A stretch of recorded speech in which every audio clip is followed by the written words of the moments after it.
report. This time I'll go ahead and turn it over to Dr. Spence for the items of information. All right, we'll start off with Ms. Preston for financial update.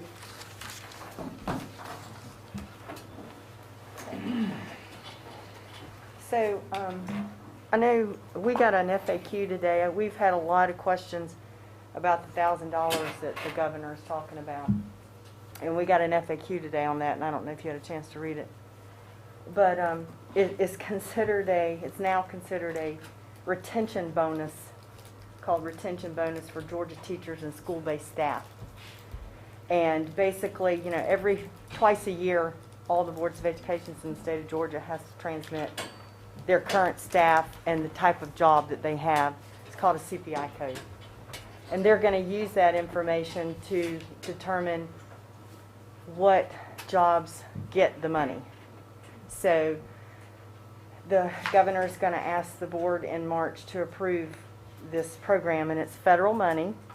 It's a part of the CARES Act stuff. And it has to be tracked in a separate fund, not in the general fund, separate. And so they will give us a list of eligible job codes, and then we have a chance to turn in, since you have changes from, they're going to use the October count, and they're going to give us a chance to turn in the correct numbers, because people leave, come and go, and we're not allowed to give it to people who aren't currently employed. So if you just retired, you don't get it.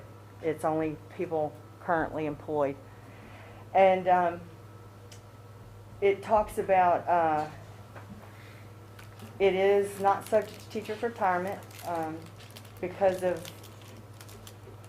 the way they're kind of treating it as a retention bonus.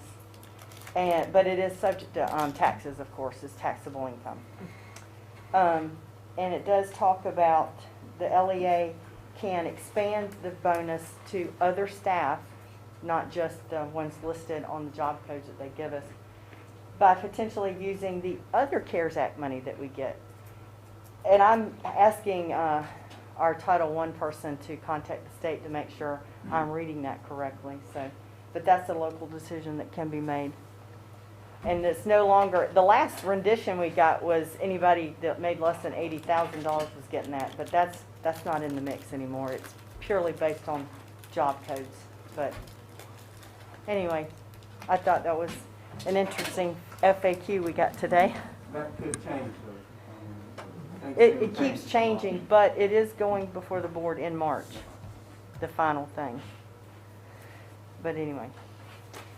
So I thought you guys, I don't know if you're getting questions, but we get questions in payroll left and right, where's my $1,000 from a lot of people. It doesn't include board members.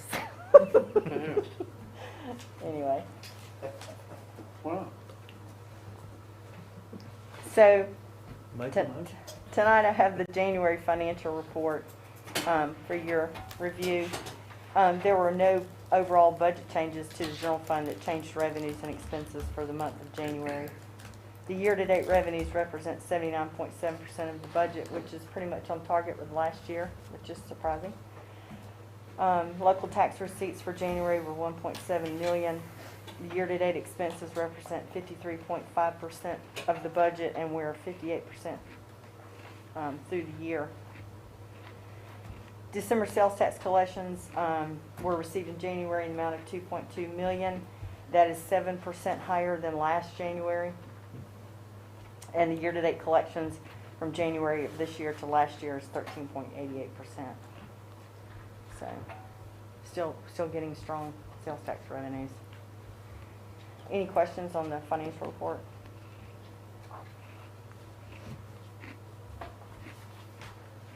The other thing I have is, I think band uniforms is next. Is that right? So we have not bought band uniforms since before the recession. In 2008 was the last time. Brunswick High's band uniforms came out to be $79,495.20, and GA's came out to be $100,447.76. And I asked Ms. Saunders to give me the breakdown of why, and basically the Glen Academy uniform has some different things on it that made it a little bit more expensive. So I talked personally to Mr. Burge at Brunswick Academy. He said they got exactly what they wanted. Yeah. So they are in desperate need for band uniforms, for sure. That's on the agenda for Tuesday.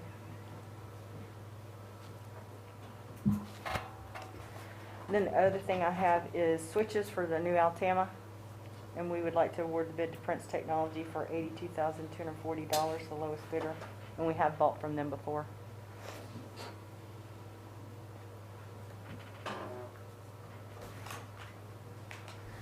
And then the other thing I have is the Edgenuity renewal. Every spring we ask for approval to renew it for the next school year. And it's, the bottom line, I think, $95,700, which is the same price as last year.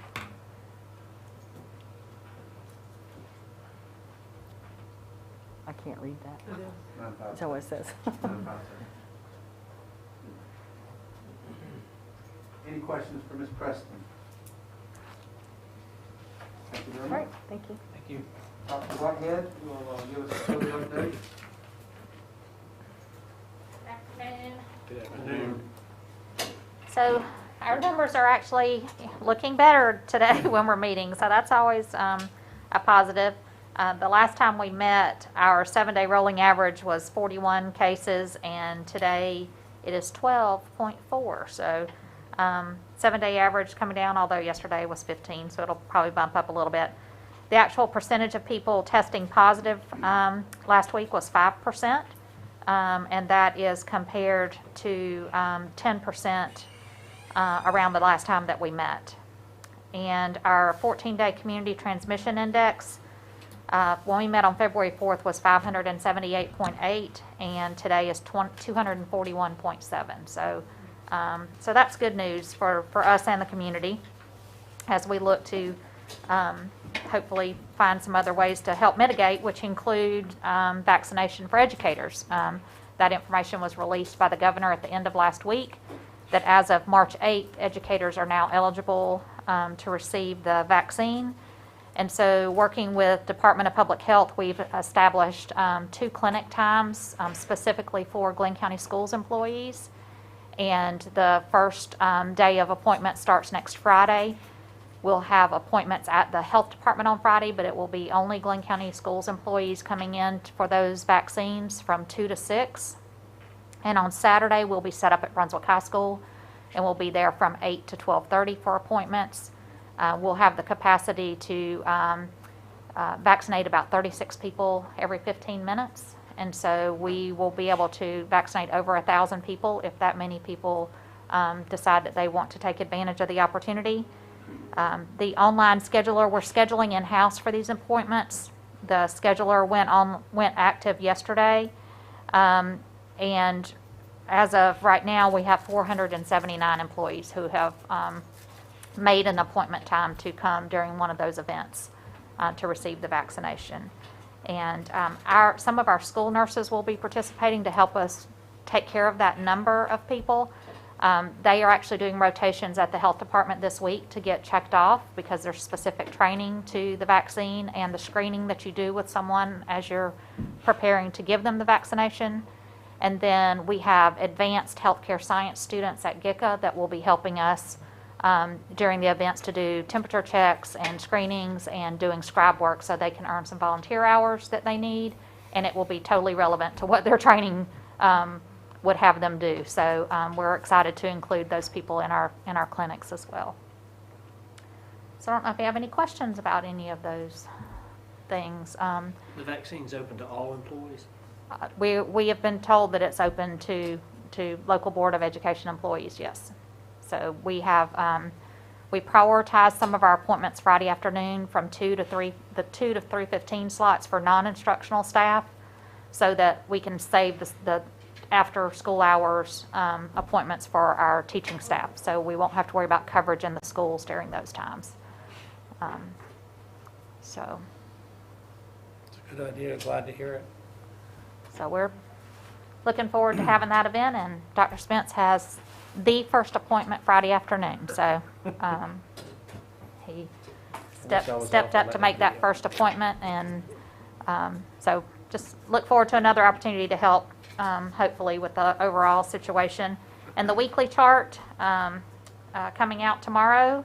Gonna knock on everything. Nothing changes significantly tomorrow. You will see a significant difference in the data chart for tomorrow than what you've seen the last couple of weeks, in a positive direction. Any other questions for Dr. Whitehead? Okay, thank you. Thank you. All right, now, next we have Ms. Kathy Pittman and some friends with her. To give us a social studies curriculum update. Just watch that speak. You're right there. Take over. Take over. That's a dangerous thing to say. Good afternoon. We missed a few people because we thought it was going to be closer to 5:30 last email I got, but Marie is more than capable of taking everybody's part. So we're here tonight to give you a report on the 1619 project.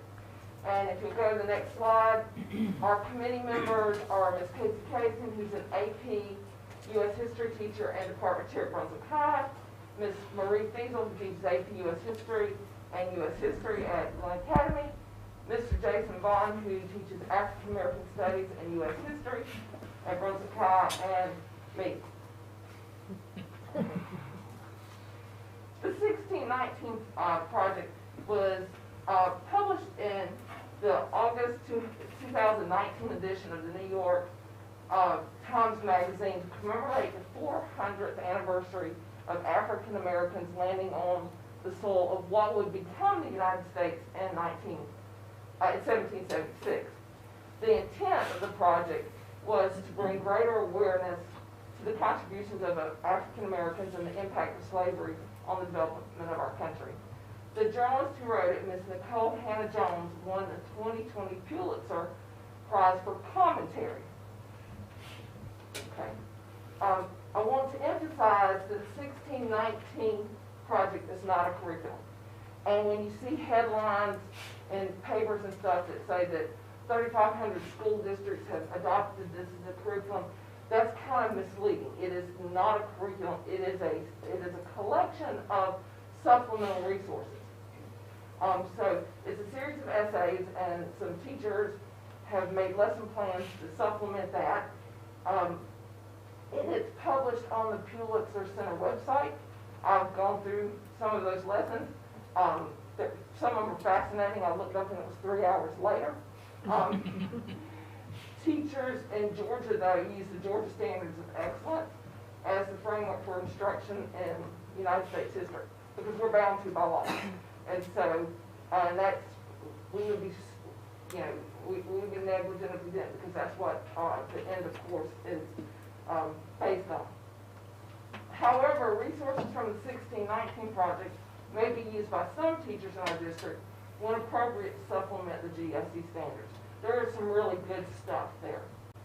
And so at this point, I'm going to turn it over to Ms. Feasel, because out of my long career, I only taught U.S. history 3 years. And one of those 3 years, one of you was an 8th grader in my class. And so I am not an expert in U.S. history, but Ms. Feasel is. And so she's going to take it from here and talk to you about integration of those supplemental materials into what we go. Oh, Ms. Clayton's here, and you're right. Okay. We use a variety of resources. We don't limit our teachers to just 1 or 2 resources beyond the textbook. So I gave you guys some examples that Marie and I had talked about, and that I talked to some of my other teachers about using, just so you could see there are other places that we're finding the resources beyond the textbooks that you bought us, especially as we move to more technology and digital, resources and platforms. And integration, that sort of thing. Gilder Learning Institute of American History does teacher seminars during the summer on a variety of topics, including African American Studies, Latino Studies. The last one I attended was at Dartmouth on Native American history. I liked the cafeteria, did not like the dorms. All right. But no, they've got a variety of subjects. Stanford History Group, they have a wonderful library of resources that you can use for, and it's really easily organized. I mean, it starts from prehistory, goes all the way to the modern era, and so great resources. And teachers in Georgia have already tied this resources from Stanford and the resources from Gilder Lehrman to our Georgia Standards of Excellence, and so that makes it a lot easier for us to use as well. And they're already working with like AP College Board. They work with other educational sites as well. So it's not just teachers going on and finding stuff. They have pre-made lessons Yes. and other things that we can pull from that meet our needs as well. Can we scroll to the next one, please? Okay, let's take an example from the U.S. History Standards. This is Standard 21. The reason we picked that is that, you know, most of our decisions that we're making on what to teach and when to teach it, we make in our local PLCs. And as we've been told from our instructional leader, Dr. Spence, over many years, that what's in the standards are the minimum we have to teach, but the maximum we're going to be tested. So in some areas, we really do extend beyond what's in the standards. So let's take an example from Standard 21. This is worth roughly 6% of the end of course test. And this is only parts C and D as it pertains to civil rights history. That standard actually has parts A, B, C, D, and E. And so if you're looking at it, it says analyze U.S. international and domestic policies and their influence on technological advancements. But specific to us, we will look at news coverage of the civil rights movement, the moon landing, and Vietnam. So if we're looking for information that pertains directly to 1619 standards, we're looking at part C where it says news coverage of the civil rights era, which kind of leaves you wide open for just about anything you wanted to cover, honestly. Anything from Selma Montgomery March to the four little girls in Birmingham, the Children's March. I mean, you really can, you know, open this wide open. Part D talks about investigate the growth, influence, and tactics of the civil rights movement, specific to Dr. King and Cesar Chavez, but they tell you specifically what they want you, at minimum, to have read. Letter from a Birmingham jail and the I Have a Dream speech. So we make sure we incorporate those. On the bottom, I give you a list of things that we at Glen Academy and also at Brunswick High have been adding to that curriculum to help better flesh it out. What we absolutely have to teach would be Letter from a Birmingham jail and from I Have a Dream speech, but as professional social studies educators, we know there's so much more out there. So resources potentially like 1619 Project could help you flesh that out. So let's take can we scroll to the next one? So let's take a concept like Selma to Montgomery March. Okay, the picture you see on the left is from 1619 Project. They have an essay about it. Okay, great. They have a picture of a young man and several other young men on, I want to say that was day 2 of the Selma to Montgomery March. So what do we do at GA? Well, we actually believe that if you have the opportunity to be able to see the history as it happened, let's take that opportunity to do so. There's a great documentary series that PBS put out called Eyes on the Prize. It was published, now I watched it back in the day on VHS, but I'm getting old. We have it on, as you can see from the image on the top right, we have that as a DVD on our media center, but I like to stream things because why walk to the media center in the rain on Mansfield Street? So the picture you see on the bottom left is the streaming, or I actually pulled the scene from where they're marching across the bridge. And I think that's a much more powerful way to show it. But if we had additional time, we could also watch the movie Selma that came out in 2015. I remember when you let us go see that, Dr. Spence, we teamed up with Brunswick High and took to his movie theater. But if it was a middle school classroom, we could also watch Selma, Lord Selma. Can we scroll to the next one? Here's another example from 1619 Project. The photo on the left is the 4 young girls who were killed at the 16th Street Baptist Church bombing in Birmingham. They include a picture, and then if I had more room on the slide, they have a poem. What we do is we actually show the memorial. We actually have newspaper articles that are written during the time period, and that way we can use that to teach those skills that are in the back of the standards, historical thinking skills, author, purpose, point of view, those type of things. If we scroll back up 2 slides. I was very impressed because when I checked this in my classroom right there, you see where it says additional resources used for Standard 21, the little green highlight thing? Can you click it? In my classroom this worked. Okay, so we also did a thing of additional excerpts that we also used to help flesh out civil rights movement. Now I just gave you the example from Standard 21, but we've been busy, and we actually went through the entire 1619 project, and all the post-it notes you see are all the different places in which this curriculum, like the curriculum that we use, the Georgia Standards for Excellence, is already overlapping with topics that are in 1619 project. So it's a great resource, but we're already using things that would help us out with that. So like this is from the workbook that the curriculum committee bought us 2 years ago that went through the approval process. It's got maps and graphs. Can you scroll, please? Maps, charts, graphs, diagrams, primary source documents, they're all perfectly aligned with our standards. So we're very appreciative of that. Topics from various PowerPoints from teachers at GA. We'll just keep on scrolling. Photographs that we use to help tell the story. Keep on scrolling. I like that one in particular, but keep going. Here's things from a letter from a Birmingham jail, and we have students read excerpts from that. Just keep on scrolling. Like the context is set up, I Have a Dream speech before we read excerpts out of that. Keep on scrolling. We also do like warm-up activities. Like here's an example from the State of Alabama voter literacy test. We use that in order to set up the Selma to Montgomery March and why that was important for the Voting Rights Act of 1965. I think we got another one. Keep on scrolling. I got a lot of stuff. And then this is a reading. So we have a variety of resources that we can pull on any different topic that we wish. And we discuss those in our PLCs and make sure we make those curriculum decisions on our local levels. Y'all have any questions for us? Jason? No, Jason. Jason, you gotta talk, because you got here. I'm sorry, I heard 5:30, so I come 15 minutes early like always. I just got one slide on the last slide. Good evening, everybody. I'm sorry. Somehow, did you get it to me? I sent it Sunday night. I sent it to you. It's on there now. I'm just talking. Yeah, it's fine. All right. So basically what I want to say about the 1619 project, it's a quick reference of materials. Some of these subjects are very sensitive and to present to our students. And so this gives teachers who, even in lit, an opportunity to present the material in a very sensitive way to our students so that we still are able to educate them, but we're still sensitive to the very real content that comes from presenting different concepts. It also gives us materials that's not available on other platforms. A lot of African American history is oral history because it was passed down orally from generation to generation. So the Project 1619 allows us to put some of that oral history that lines up perfectly with the standards to teach our students. Another thing it does, it provides material from African American historians about things that happened to African Americans, which is rare. It's a large collection of different poets that won different prizes, and so our African American students, as well as everyone else, will be able to hear history from African Americans. A lot of them that lived the history and experienced what went on during the time period. It also reinforces our standards. There's nothing in the 1619 project that goes against Georgia standards at all. It just reinforces those standards and give us more material, and it keeps the students engaged.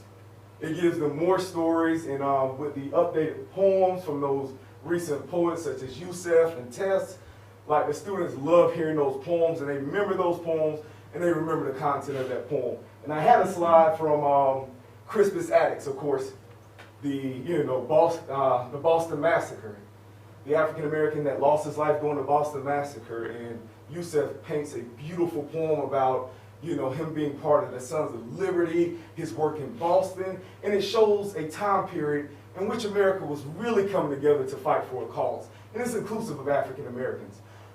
Me personally, African American Studies class, I do incorporate some of those things from the 1619 project now to reinforce what I already been teaching before. I heard the podcast several times and I broke it down. As a historian, I am critical about what I teach my students. So I broke it down and cross-referenced it, and it all checks out as good stuff. And our students have been enjoying hearing the different stories, first-hand accounts of what African Americans experience. But I think it provides a unique opportunity for our students to hear about the African American community through the voice and eyes of African Americans when it comes to the Civil Rights Movement and the different time periods. So, I just think it's a beautiful reference for our kids that are important. Any questions? Thank you very much, guys. Thank y'all. Good job. Next, I have a presentation from Ms. Shelley Daniels concerning food nutrition and a COVID update there. Hello, thank you for allowing us to come. This is Megan Strickland. She's our district dietitian. So I know Dr. Spence said he wanted me to tell you what we were doing to serve meals during COVID, and you may have questions about the menu. So Megan came just to answer questions if you may have them. Go ahead to the next slide. First of all, I just wanted to say that our goal is serving nutritious meals and student participation, driving student participation. Our program is completely funded on the reimbursable meal, so we are not able to fund the program if we don't have the kids eating. So we want to serve them nutritious meals, and we want them to participate in our program. I have copies of this presentation so you can look at it later. I'm not going to go through the prices on that, but that lets you know how we receive money for each of the meals that we serve. So what I did next on the next slide is I broke down breakfast and lunch. I break down categories of elementary school and middle and high school. We have two different menus in the district. What we did pre-COVID, what we're doing during COVID, and our plans after, hopefully, no longer being able to move back to the next normal. So in the elementary school for pre-COVID, we served meals in the cafeteria for breakfast. And we had about 53% of our students participating in school breakfast. Now, during COVID, we created a task force, the task force to plan for COVID. This was at the beginning of the year. We had principals, Megan and I were on that team, administrators. We had district level administrators on that team to decide what to do to serve our students here at COVID. We decided to do breakfast in the classroom at the elementary level, offering two options, entree options, a hot and a cold option. And at this point in the school year, we are serving 63% of our students breakfast. So we've noticed an increase. The state pushes breakfast in the classroom because they say that does drive participation with our students. And then our plan for post-COVID, we hope to continue offering breakfast in the cafeteria and breakfast in the classroom to maximize student participation. So we want to see both of those options, the cafeteria come back and the classroom option also stay. And at the middle school and high school level, we served in the cafeteria before COVID, except Risley Middle School. They were kind of innovative in starting grab-and-go breakfast. We served 41% of them breakfast. And then now, during COVID, we're doing grab-and-go breakfast. So we offer over 4 options on our carts every day at all entrance levels. So the students pass those carts when they come in the door. And we're serving 55% of our middle and high school students breakfast. And then after, we plan to offer breakfast in the cafeteria and grab-and-go. Regardless to before COVID or now, all of our breakfast has been free to all students, okay? So that will stay the same. And all of our breakfast meals are served with fresh fruit, juice, and milk choices every day. So the next slide. This next slide just gives you an idea of what we're doing right now. The picture on the left is from OP. At the elementary level, we have a hot and a cold option. The hot option is always in a yellow bag. The clear option's the clear bag. Cold option's always on a clear bag. And there's signs on the cart to let the kids know what's in the bag. The bag includes a fresh fruit, juice, and then they can pick milk if they want to. And then the picture on the right is at Glen Middle, and it just shows open option, more like a kind of they can select what they want. And it's not bagged. The next slide. So this is the same breakdown, but it's for the lunch, the way we're doing lunch. Pre-COVID at the elementary school, we served all lunch in the cafeteria, and we served about 76% of our students. During COVID, the task force decided to do A group and B group at every school. And so for A group and B group, we split them. A came to the cafeteria on Monday, Wednesday, and every other Friday. B group comes Tuesday, Thursday, and every other Friday. So in the cafeteria, when they come, they have the option of 1 main hot entree offered in the cafeteria or 4 grab-and-go options every day.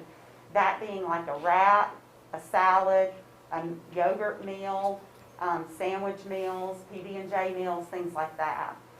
So on their day that they stay in the cafeteria, they have 4 of the cold options. The day they come to the cafeteria, they have the hot and the cold option. We're serving 72% of our students right now. And we believe it's higher than that because we're having a hard time tracking who's on virtual. So if they're not in school, we really can't feed them, other than our virtual meal service. And then after that, we want to bring all kids back to the cafeteria. We want them in the cafeteria eating. That's our hopes and dreams.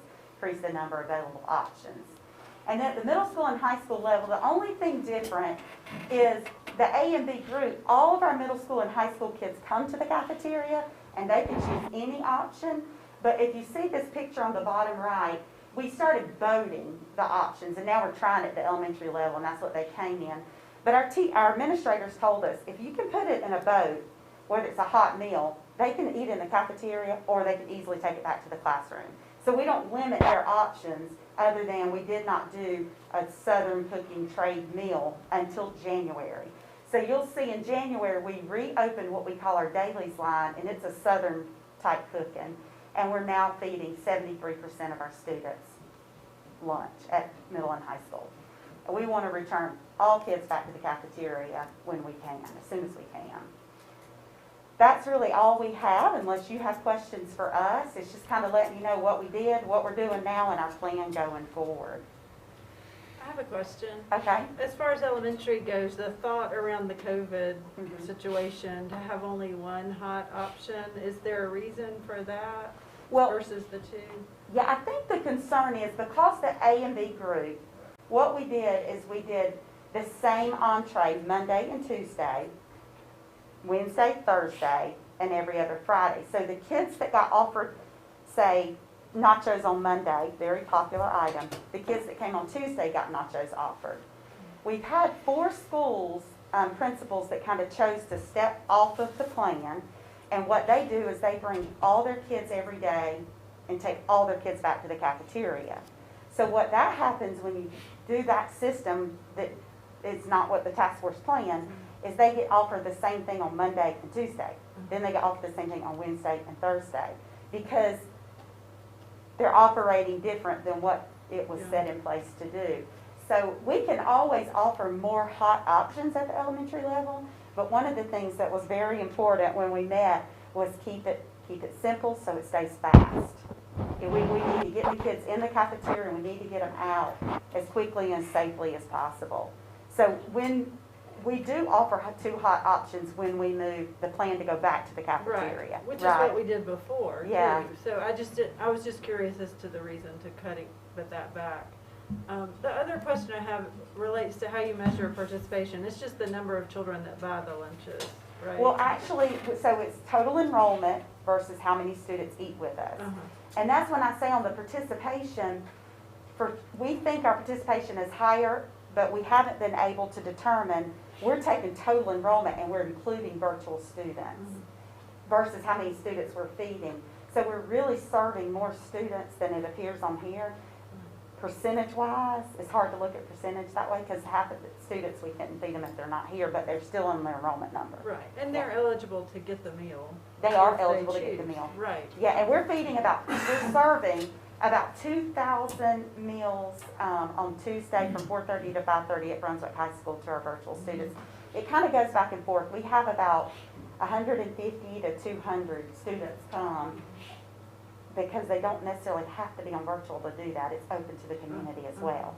So those kids that come, hopefully they're our virtual students, or they can be community students under the current criteria. I see, okay. Do you ever do any kind of, I mean, it's really hard to have a super quantitative measure on this, but just a visual inspection of what items get actually eaten versus those that just get selected and find their way to the trash can after. Yeah, so what we do is we look at, and you were doing this the other day on a menu item, we can look at percentage every day on each item in our tracking system. So what was the item you were looking at the other day? I don't remember what it was, because it was at Jane Macon. We saw at certain days that Jane Macon's participation would really go up. And so she was looking. Like nacho days, country fried steak, we were just kind of evaluating what we want to move forward with next year. So I was just looking at some of the items that fluctuate a lot on our dailies, what kind of drives, what we do the next year. I guess that's a good way to look at it, because if they get it one day and they don't eat it and it goes to waste, then the next time they probably won't choose it if they have a choice. Yeah. That's how we evaluate what we're serving the next year. Is we look at what the participation is, and things that were low, constantly low, we move them off the menu and move those popular items back on. Yeah, I mean, I would imagine that's a good way to do that, because we don't want to just be wasteful with. The challenge for us during COVID has been limited options for less touching, and that is not what a dietitian wants to do. Right. She wants as many options as possible. Right, So and, that's well, kind and of I the- do hear from the parents about that too. Yeah. So, yeah, hopefully. The cool thing is we've seen an increase or steady, in participation, which is, it's interesting. Right. Yeah. Well, thank you. Any other questions? Thank you very much. Thank you. We're out at Golden Isles if y'all ever need us for anything. The Career Academy. Yeah. The Career Academy, Golden Isles Career Academy, yeah. Next is Ms. Haywood with some policy stuff. Good evening, everyone. Good evening. Good to see all of you this evening. Just had a couple of revisions that we'd like to make to some current policies, and want to thank Mr. Madala for working with us in that process.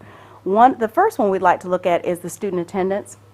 On the second page, we've highlighted the section that we'd like to revise, and it deals with school-sponsored activity days. So in our former policy, students had 10 days, but there were no specific information in terms of the number of days that could be used for extracurricular activities, and thinking about some of the extracurricular activities exceeding beyond 10 days. And so we wanted to provide some guidance with regard to that, where certain days could be pre-approved by the principal for college visits or other things. And then if there's a situation where the number of days exceeds 10 days, then they would get permission, or those days would be approved by either Dr. Spence or his designee. The problem there is, you had mentioned about days, we want to do 3, we can do 5 if you guys feel that way, for educational purposes with their family.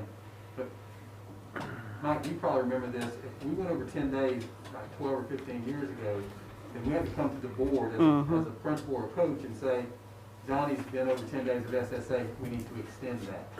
Somehow that got lost, and that was still part of our policy, but somehow that got lost, and we quit doing that. So we need to kind of put it back in and reiterate the fact that if someone goes over 10 days, someone needs to be tracking that, and then it would come to me and I would look and see if it's legitimate. So that's what we're asking. I have a question on that. What if they're a multi-sport That's the ones that athlete? That's go the over ones 10 that- days. Okay, because if you're doing 3 sports in a year, you're gonna. It would mainly be high school, it's going to probably be a common, it would have to be something like basketball and baseball, or wrestling and baseball, or a combination of those two, and soccer. The football really doesn't miss that much, unless they go deep into the playoffs. It would be, I mean, we're not talking about 75 kids, we're talking about 6, possibly. But I've seen over my career as an educator go over. But still, we want somebody to monitor that. So, but if they're participating in the sport, is it really something that they have to get specific permission for No, just but you them? I mean, but their our policy team is says gonna. we can't go over 10. Right. Yeah. So we gotta have, I mean, if we're gonna have a policy that says we can't go over 10, then we have to have a way of monitoring it. Like I used to tell my teachers, if you're gonna make a rule, you gotta enforce it. Got to be able to enforce it. Right, but we're not gonna tell a student they can't participate No, in the sport? No, ma'am. Okay. Yeah, no. But I would want it, since our policy says up to 10, and I want to lay my eyes on it, or someone lay their eyes on it to make sure it's on the up and up. That makes sense. Any questions about this policy? All right, so then we would bring that, you would bring that up at the board meeting after? Yep. Go Okay. ahead. And then the final one was just an addition to the gifts and bequests policy for technology donations.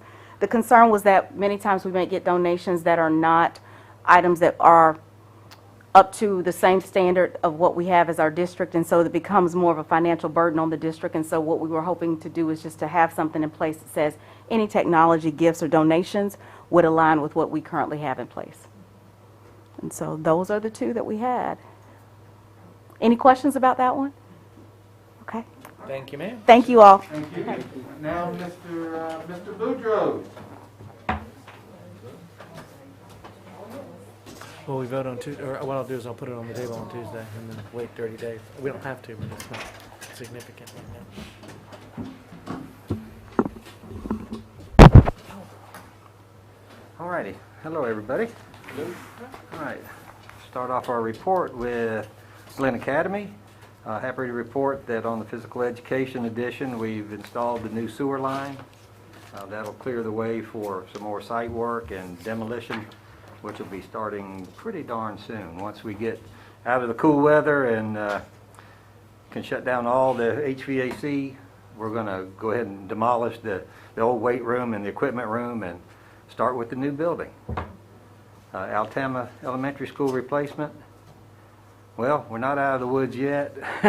I'm not going to say we won't make our end of May schedule, but we're just going to have to watch it real closely and have a plan just in case we don't make it. But making some progress, but not as much as I would hope. Center for the Arts, we had another meeting Tuesday, was it? We had another meeting, kind of slowed down a little bit. The IGA, the rough draft is now in the lawyers for the state of Georgia, the college. So that could be a while. So they're looking at everything that we're saying in the comments. Right. So, East Block 4, this might be a good time for me to jump down to a couple of my proposed action items. This is kind of going to get East Block 4 kicked off with our renovations at Needwood, Golden Isles, Oglethorpe, and renovations / new construction at St. Simon's Elementary. But before we do that, is it okay if I just go ahead and do my proposed action? Chris, can we go down to 3E? We'll knock out this change order for the Brunswick High MDF room. This is a credit change of $50,000 returning unspent contingency back to us, so this is a good change order. So we'll be recommending that you approve that next week. Chris, can we go to 3F? 3F is, we went out for bid for new gym floors at Sterling Elementary and Greer Elementary. And the bid tab is right there. I can't quite see it, but the number one highest ranked, lowest cost proposer was Southeastern. I can't read it. I've got it. I can read that thing. Southeastern Surfaces and Equipment for $108,575. And both those will be done this summer. Is that still the carpet flooring? Yeah, we're getting rid of the carpet. We're going with the vinylized padded floor like we did at Burroughs Millette. Everybody loves it. It's going to be really nice to get rid of the carpet. Is So that the same group that has put that new flooring in it, like Oglethorpe and? No, they did. That was Brunswick Floors, and you can see where they fell on this. Yeah, I do. So the first two vendors, this is all they do. Matter of fact, the numbered Impact Sports Surfaces, he did Burroughs Millette. So and I know he was good, and the other guy, that's all they do is athletic sports floors. So that'll be on for Tuesday night as well. Now, if we could go to G, Chris.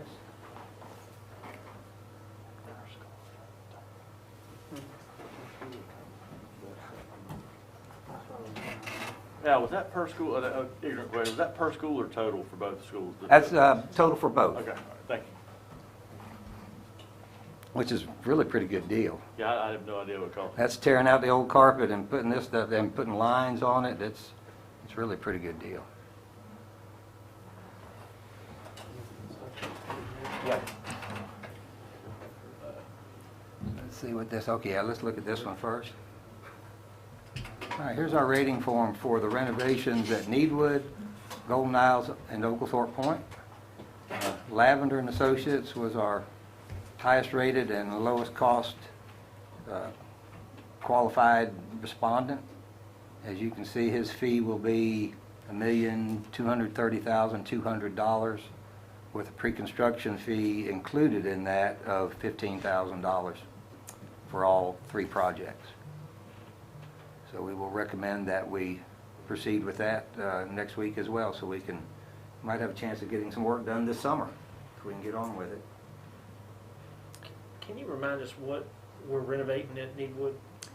Well, Needwood's going to get a new roof, and then all HVAC, ceilings, light fixtures, floors, paint, carpet, I mean, just the whole, pretty much make it a brand new building again.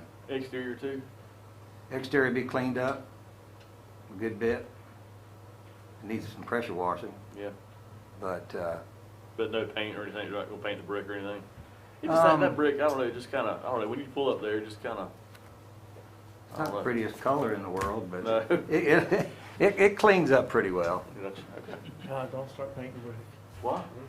Because then you have to repaint them. So? I like painted brick. Costs money. Because it's Needwood, you don't wanna paint the brick, John? Okay. That's your district, isn't it? Yeah. I'll have to note that next election, you wanna paint Needwood. Please do.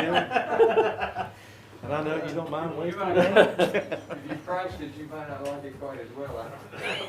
And Golden Isles the same way. They don't need a roof yet, but they get all the other things inside, and we'll address food service needs and things like that, so, Got some leftover used Brunswick High bricks that we use in deep wood. we use those on the little Glen Academy. And of course, Oglethorpe, same way. Oglethorpe has a new roof, so we'll just be going through and tidying everything up, making it look like a new building again. So that price is included for all four schools? That's all three. Right. All three modifications or renovations. But that's just the fee? That's just the fee. For the construction manager, it's Right. not the And, and these fees are based on our RFQ where we estimated Needwood to be a $4.5 million project and Golden Isles and Oglethorpe $3 million. So once the pre-construction fee is what we pay the construction manager to get us to the guaranteed maximum price. So that'll be coming back to you as soon as we get plans approved and get them working on pricing out, you know, what we actually have on plan. So you'll see this again, but it'll be to approve a guaranteed maximum price for these projects. This just gets them started. And then some of this we get state funding, like the roof at Needwood, we would get Right. state funding on that? Absolutely, and I don't have my, well, maybe I do. Yeah, these three renovations are in our current application for state funding. So we'll be able to collect on this summer. This was a big part of trying to get this started quickly. Was that all these are under application, approved application for funding. Let's see here. I can't tell you exactly how much for each one, but it's about a $5.5 million application that we have with the state. It's been approved, so that'll be official come July 1st. We'll get our contract on that. So that'll be our recommendation next week, is to approve Lavender and Associates as construction manager at risk for Needwood, Golden Isles, Oglethorpe renovations. Al, not to get too far into the weeds, but so these renovations, are we talking, you know, FF&E too? I mean, we're talking new Yeah. desk and everything? Furniture. Bathrooms, stalls? Yep. Okay. Yep. They're gonna be like brand new schools again. Although, as we went through, we were surprised, Golden Isles, that school's 27 years old, and it's in really good shape. But it needs to be dressed up a little bit. The floors are great, but we're gonna make it look brand new again. All right. If no more questions on that, Chris, could you hit the St. Simon's? Okay. There you go, make her bigger. Here we go. St. Simon's was done, we gave the CMs an opportunity to bid St. Simon's and all the renovations, or just St. Simon's. These were the construction managers that bid on St. Simon's. St. Simon's is a bigger job because, as you know, we're going to build a new classroom building, a 24 instructional unit, 2-story classroom building, and get rid of most everything but the I call it historic, the original, we call it 2010 or the 1942 building, which will be renovated. So with that, these construction managers proposed their fee based on a $20 million project. And as you can see, Mcknight Construction, their fee was the lowest and they scored the highest. They're a very experienced firm. Mr. Tootin got some great reviews from architects and people like that there's just nothing wrong with it. They're one of the big players. We were surprised that they were that much lower, but we can't figure out, why they would be, why they wouldn't be. Who knows? But that was their price. So They've bid on our stuff before, but they have. higher. They have. It seems, yeah. There's only one difference in Mcknight and some of the other firms on this list. Mcknight routinely bids work in the public marketplace. Some of these people are exclusive construction managers, and they would not competitively bid a project, but they would give you a construction management fee. I don't know if that explains the difference. I called Mcknight to report to them the difference and ask them to, if they have any grievances with what they quoted, to double check their numbers, to let me know early next week, and perhaps as early as tomorrow. But I just wanted them to double check everything to make sure that they had not overlooked anything. They shouldn't have. We had a specific list of what was to be included in the fee, tried to make it absolutely clear so that everyone was quoting precisely the same thing. So, and the other thing, we're estimating this project in the $15 to $20 million range. So, in terms of markup, they're around 10%, and that's not highly unusual, I don't think, for markup.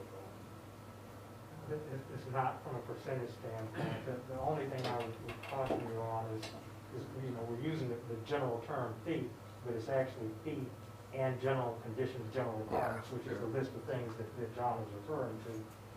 And it's a matter of how that particular construction manager approaches managing and running that project, whether he's got a A+ level superintendent and a project manager or project engineer, and just how he staffs it and over what period of time and all of those things. So it's a matter of means and methods as well. Sure. Yeah. And the way the documents are set up, it's hard for them to hide where they might be $700,000 difference. It's just not showing in their documentation. So, but when it is that low, we didn't tell them they were low. We just asked them if they wanted to check it and make sure. I mean, we're better off just having that right up front rather than having to fight with the contractor to try and make up fee that he missed. But they're an experienced outfit, a big outfit, done a lot of work. I don't have many concerns about that, to be honest with you. So unless something happens, this is what we will be recommending Tuesday night for you to approve. I just hope they don't come back and say, yeah, we did miss something. It's 2.2 now. I mean, because cat's out of the bag now. I mean, I know that you said that they didn't know when we came, but now they do. They may be tuned in on YouTube, is what you're saying. I would say that the fair way to approach that is if they aren't comfortable with where they are, then I think we release them and go to the next level. And that's the fair thing to do, not to allow them to negotiate just under the next guy. It's not a fair game. But if indeed they miss $500,000, $600,000, $700,000, that's a tough one to manage when they're trying to make that up. So we want to avoid that, but we may not have that issue. So I move we suspend the rules and go ahead and vote on this tonight. Go ahead and lock it in. Lock it in. okay. With that, I'm done, but we do have Mr. Sam Good here tonight filling in for Dr. Salmon. So, Sam?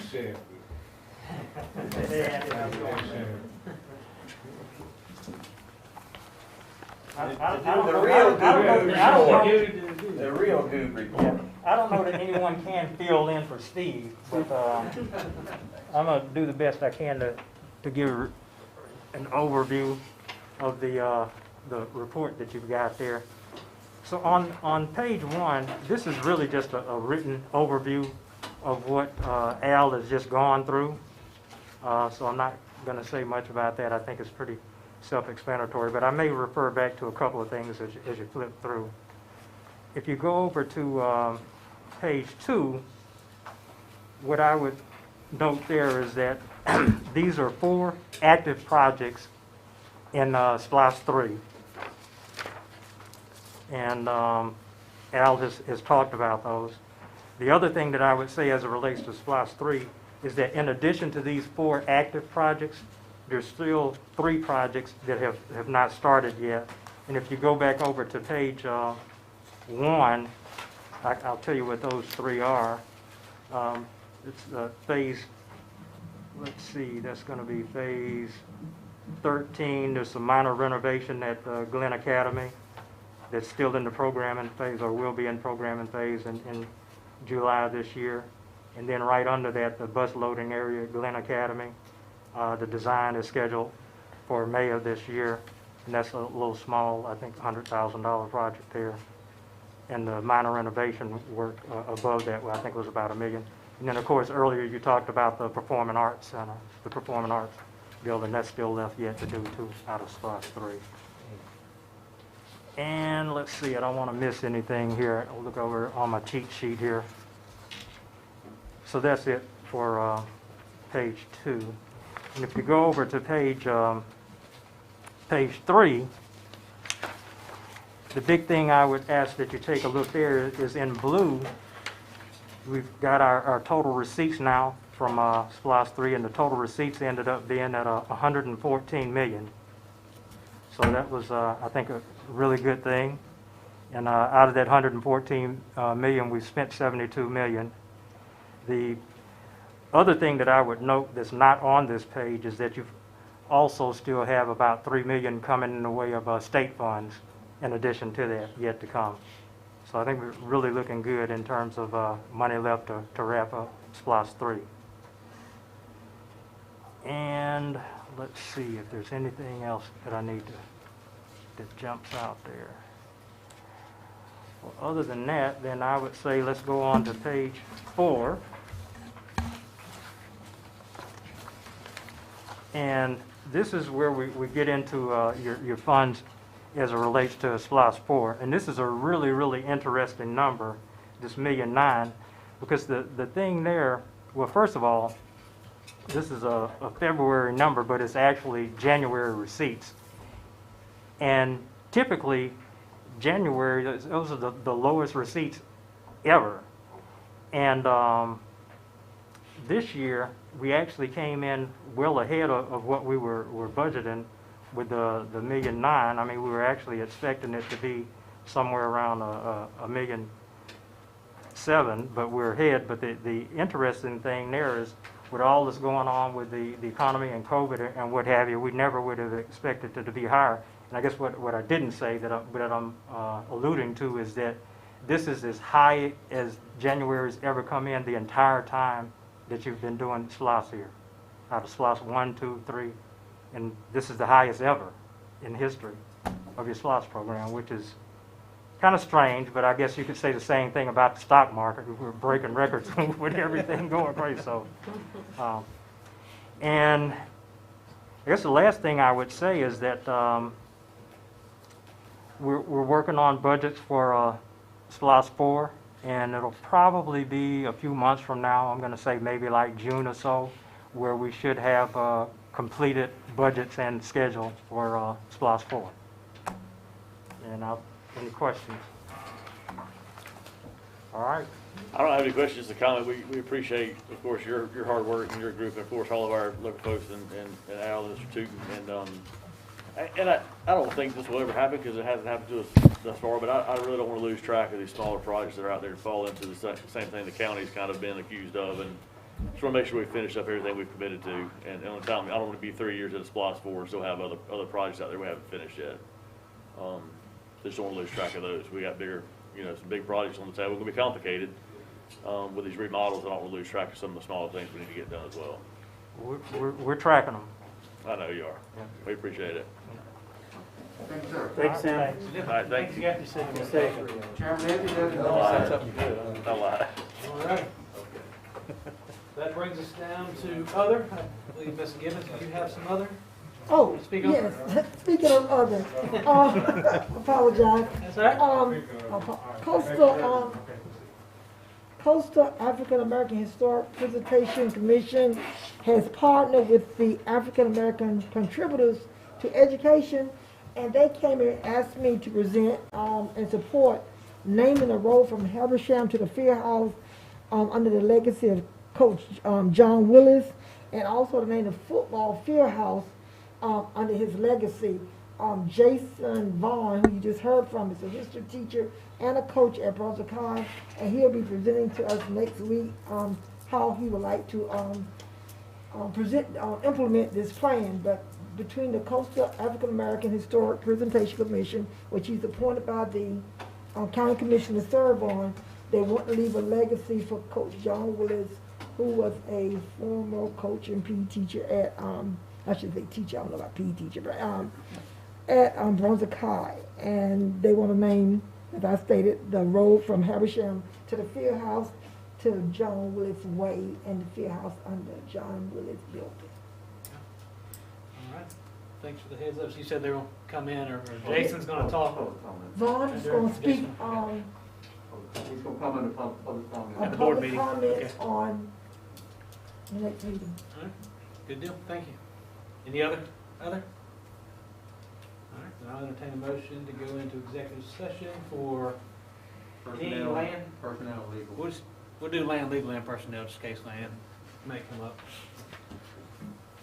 Need a motion, please? Oh, so moved. Ms. Sam? We're all just Need looking a at second? Second. Second, Ms. Gibbons. All those in favor? It's unanimous at 6:01. He just took the ladies, I saw that. We can go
Entertain a motion to return to open session.